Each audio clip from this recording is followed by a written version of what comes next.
Leah Salmon, and actually you coach.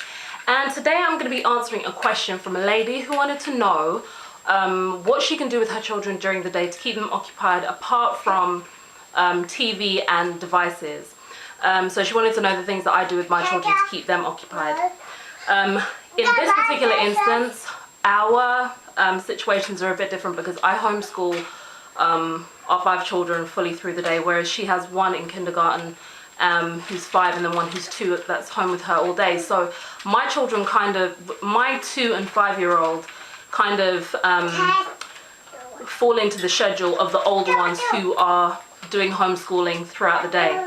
However, here are some things that I would recommend. If you find that during the day there are just long periods of time where there's nothing that your children are specifically doing, so they end up in front of the TV or with their devices, this would be an opportunity for you to put in a very loose schedule in place, where you schedule in 3 or 4 specific activities that your children can do each day. So the activities can last anywhere between 10 minutes, half an hour, an hour, depending on how long their attention span is.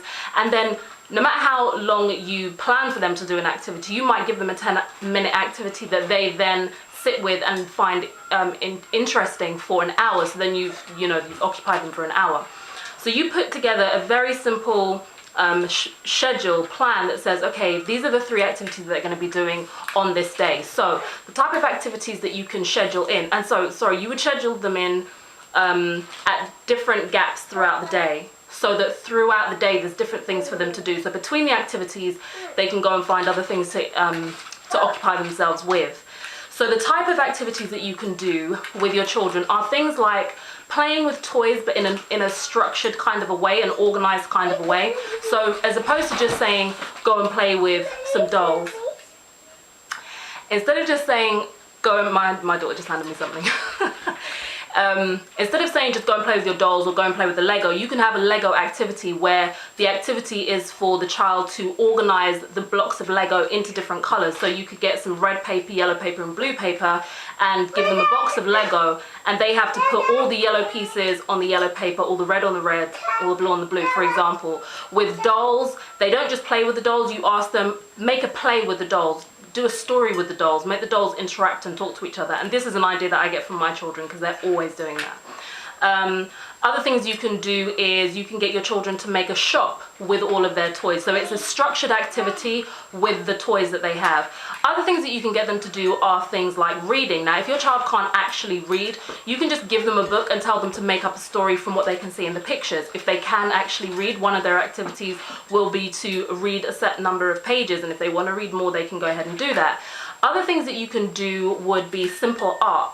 Simple art activities that don't create too much mess if you're kind of strapped for time and you don't feel you have the time to kind of clean up after something like a painting project, but you don't mind sitting them down with some crayons or some coloring pens or some stickers. Children seem to love stickers, just sticking stickers all over a piece of paper. Or you could get them to use stickers to decorate their drawers or decorate a notebook that they have, for example. So simple art activities that are independent enough for them to get on with, but they don't create too much mess. And if you do have more time, you could give them things like potato printing or painting, and it can be more than just painting on the table. You can stick paper up onto a wall or a door, something that you don't mind getting a little bit of paint on or that you can easily wash, and they can paint standing upright, which is a different experience than just painting down on the table. Or the same thing, any medium that you use, whether it's coloring pencils or crayons, doing it up against something, that could be another basic activity that they do.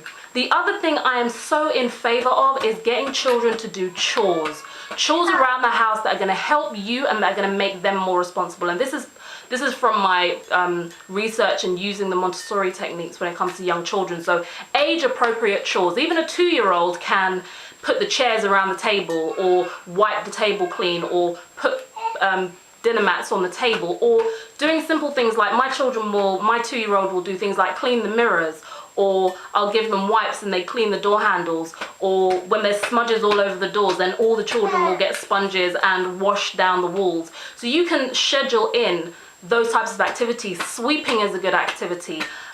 Folding clothes, teaching them how to fold clothes, and you just give them a pile of clothes and get them to fold it, or towels or anything, those types of chores that are gonna occupy them, that are going to be interesting to them, that are going to develop fine motor techniques, and they're actually going to be helping you in the house. The other simple thing that I would recommend that you can do is get them to help you in the kitchen. I'm a nutritionist, so food is going to be, you know, food is always integral in the things that I do with my children. So you could get them to help you do things. I remember when one of our children was younger, I would get them to help me wash the salads, or to, you know, when we wash a bunch of grapes, their job was to pick each of the grapes off the vine. One of my daughters, her activity that she loves is if she knows we're having boiled eggs, she wants to be the one that cracks the egg off, the shell off it. So those are the kind of simple activities that you can do with your children, apart from putting them in front of the TV or letting them use their devices to occupy them during the day. The other thing that you can take into consideration is that if they are going to be in front of the TV or in front of the devices, there are educational things that they can do while they're there. So there's paid or free websites that you can go onto. I know Time for Learning is a paid one that I really like. I know iExcel is a maths online learning system. You can do a certain number of questions on there for free each day, and then you pay if you wanted to do more. PBS Kids, I think, is one. I haven't been on that site, so I can't really recommend it, but I know it's one that is available. Skyfall is another one that's available. So if they are going to be in front of the screen, you could find things that are more interesting or more educational for them to do if your concern is that they're not doing anything kind of constructive when they are in front of the screen. But if you just don't want them in front of the screen at all, then the other suggestions I gave are some of the things that you can do with your children that are not in front of a screen or a device. I hope you find this helpful. Please like, share, subscribe to the channel.